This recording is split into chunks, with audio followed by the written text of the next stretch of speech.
আসসালামু আলাইকুম সবাইকে। ছাদে এসেছিলাম কিছু অপরাজিত ফুল উঠাবো, আর এই ফুলের চা আমি ভীষণ পছন্দ করি। এটা শরীরের জন্য অনেক বেশি ভালো।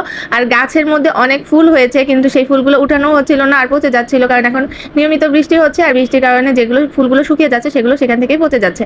তো আমি ভাবলাম যে আজকে টাটকা তাজা ফুলগুলো উঠিয়ে আজকে চা বানিয়ে সবাইকে খাওয়াবো। আর এই অপরাজিত ফুলের গুণাগুণ আমরা অনেকেই জানি, আবার অনেকে জানি না।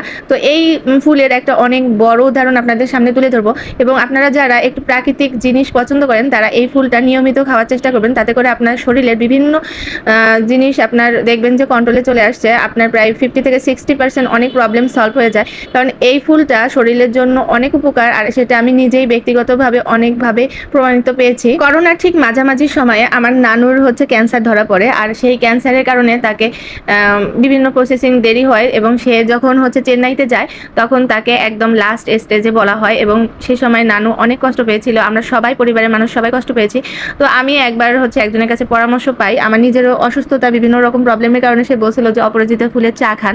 তো আমি এই জিনিসটা তখন আমি সার্চ টার্চ দিয়ে দেখি যে এই ফুলটা আসলে শরীরের জন্য অনেক উপকারী, ইভেন ক্যান্সারের জন্য। তো তখন আমি করোনার মধ্যে কার্গোর মাধ্যমে কিছু আমি প্রোডাক্ট পাঠাতাম আমার বিজনেসের। ঠিক সেই সময় আমার মনে হলো আমার নানুর জন্য কিছু এই অপরাজিতা ফুলের চা পাঠাই, মানে ওখানে শুকনা যে ফুলগুলো প্যাকেটজাত পাওয়া যায় সেগুলো। আমি তখনও জানতাম না যে এটা বাংলাদেশেও এখন মানুষ অনেক বেশি, কারণ আমার এই বিষয়ে একদমই ধারণা ছিল না। একজনের কাছে পরামর্শ নিয়ে তারপর আমি নিজেই খাওয়া শুরু করি এবং নানুর জন্য পাঠাই।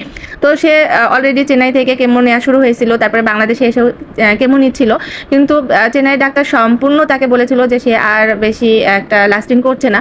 কিন্তু আলহামদুলিল্লাহ যে সে এই অপরাজিত চা এত পরিমাণ খেয়েছিল, আমি তাকে এত পরিমাণ মালয়েশিয়া থেকে পাঠিয়েছিলাম, পরবর্তীতে বিচি পাঠিয়েছিলাম গাছ লাগিয়ে খাওয়ানোর জন্য।